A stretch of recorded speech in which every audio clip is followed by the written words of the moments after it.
When you think of ancient empires, what comes to mind? Rome? Greece? Maybe the Incas or the Aztecs? But what if I told you that some of the wealthiest, most advanced, and most powerful empires in history are almost completely left out of our history books?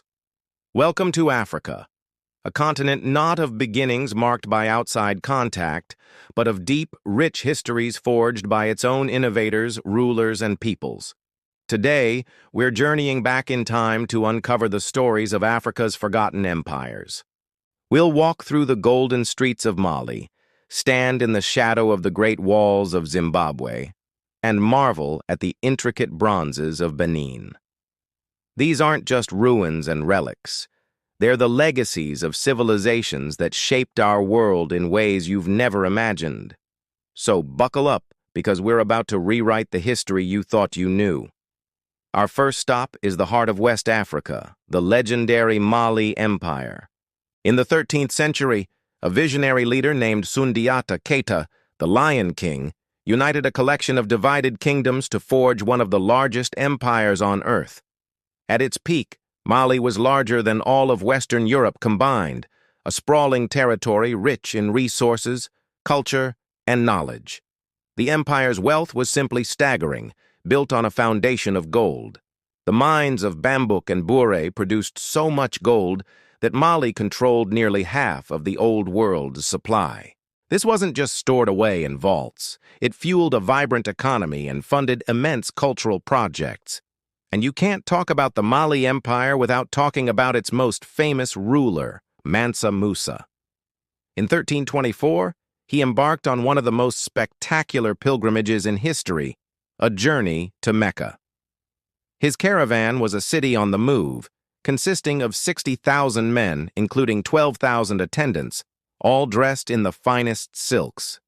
He brought with him thousands of camels, each loaded with hundreds of pounds of pure gold. As he traveled, Mansa Musa gave away his wealth so generously, especially in cities like Cairo, that he single-handedly destabilized the local economy, causing the value of gold to plummet for over a decade. Imagine having that much wealth and influence. He wasn't just a king, he was a global phenomenon. His pilgrimage put Mali, quite literally, on the map. European cartographers began to draw West Africa with a king holding a golden scepter, a direct result of Mansa Musa's legendary journey. But Mali wasn't just about gold. It was a beacon of learning and scholarship.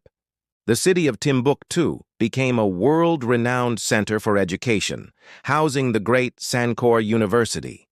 This wasn't like a modern university campus. It was a collection of independent schools and libraries scattered throughout the city, attracting scholars, mathematicians, and astronomers from across the Islamic world.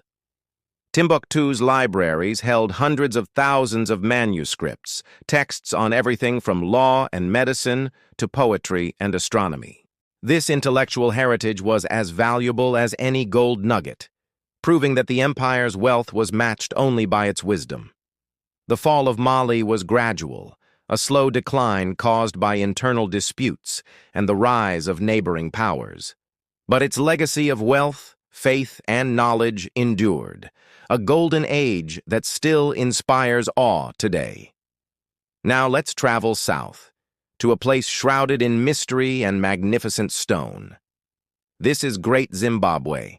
When European explorers first stumbled upon these massive, intricate stone structures in the 19th century, they were so stunned they refused to believe that local African people could have built them. They concocted elaborate theories, attributing them to everyone from the Phoenicians to the Queen of Sheba. The truth, of course, was far more impressive. Between the 11th and 15th centuries, the Shona people constructed this incredible city, the capital of a prosperous empire that dominated the region. The name Zimbabwe itself means Great Houses of Stone, and it's a fitting title. The city is a masterpiece of engineering, built entirely without mortar. The stones were so perfectly cut and fitted together that the walls have stood for nearly 1,000 years. The most iconic structure is the Great Enclosure, with its high circular wall over 36 feet tall and 820 feet long. Think about the skill and organization required to build this. This wasn't the work of a primitive society. It was the product of sophisticated planning and a deep understanding of architecture. Inside these walls lived the ruling elite of an empire whose power was built on cattle and, once again, gold. Great Zimbabwe was strategically located between the gold fields of the interior and the trade routes of the Swahili coast. It acted as the middleman, controlling the flow of gold, ivory, and other goods to cities like Kilwa and Sofala, where they were traded for porcelain from China, beads from India, and pottery from Persia. Archaeologists have uncovered these foreign artifacts within the ruins, painting a picture of a truly global trade network. Great Zimbabwe was a cosmopolitan hub, a bustling center of commerce that connected southern Africa to the wider world. The reasons for its decline around 1450 are still debated, perhaps a shift in trade routes, or maybe the land could no longer support its large population. But its silent, imposing walls remain a powerful testament to the ingenuity and influence of its builders, an undeniable symbol of African architectural genius. Our final destination takes us back to West Africa, to the dense forests of what is now modern-day Nigeria. Here, from the 12th century until its brutal end in 1897, the Kingdom of Benin flourished. Benin was a highly organized and powerful state, ruled by a divine king known as the Oba. The capital, Benin City, was a marvel of urban planning. Early European visitors described it as a vast city of wide, straight streets, clean houses, and a massive palace complex. At its center was a great wall, a complex system of ramparts and moats that stretched for thousands of miles. Some estimate it was 4 times longer than the Great Wall of China. It was one of the largest man-made structures on Earth. But what truly sets Benin apart is its breathtaking art. The artists and craftsmen of Benin were masters of their trade, creating some of the most sophisticated and beautiful artworks in human history. They are most famous for the Benin bronzes, a collection of thousands of cast plaques and sculptures made of brass and bronze. These weren't just decorations, they were historical records. They adorned the Oba's palace, depicting historical events, courtly life, and mythological figures.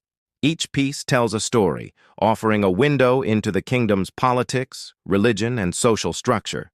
The level of detail and realism is astounding, a technique known as lost wax casting that was perfected to an incredible degree. These bronzes were a visual archive, a library made of metal. The story of Benin, however, has a tragic ending. In 1897, in a so-called punitive expedition, British forces invaded and burned Benin City to the ground. They looted the Oba's palace, stealing thousands of these priceless bronze and ivory sculptures. Today, these artifacts are scattered in museums across Europe and America, a painful reminder of colonial violence and a focal point in the ongoing debate about the repatriation of stolen art.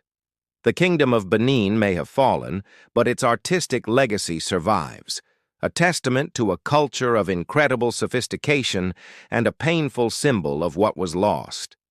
From the golden sands of Mali to the stone citadels of Zimbabwe and the bronze-adorned palaces of Benin, the story of Africa is one of immense achievement and enduring power. These are just 3 of the continent's many great civilizations, each one challenging the outdated colonial narrative of a dark continent. Their histories prove that Africa was and is a cradle of innovation, wealth, and profound culture. The legacies of these empires are all around us, in the art we admire, the trade routes that shaped our world, and the deep cultural roots that continue to flourish today. We have only scratched the surface, but hopefully, we've opened a door to a history that deserves to be remembered, celebrated, and told. Thank you so much for joining me on this journey through time. If you found this as fascinating as I did, please hit that like button and subscribe to the channel for more dives into the hidden histories that have shaped our world. Let me know in the comments which forgotten empire you'd like to explore next. Until then, keep questioning the history you've been taught.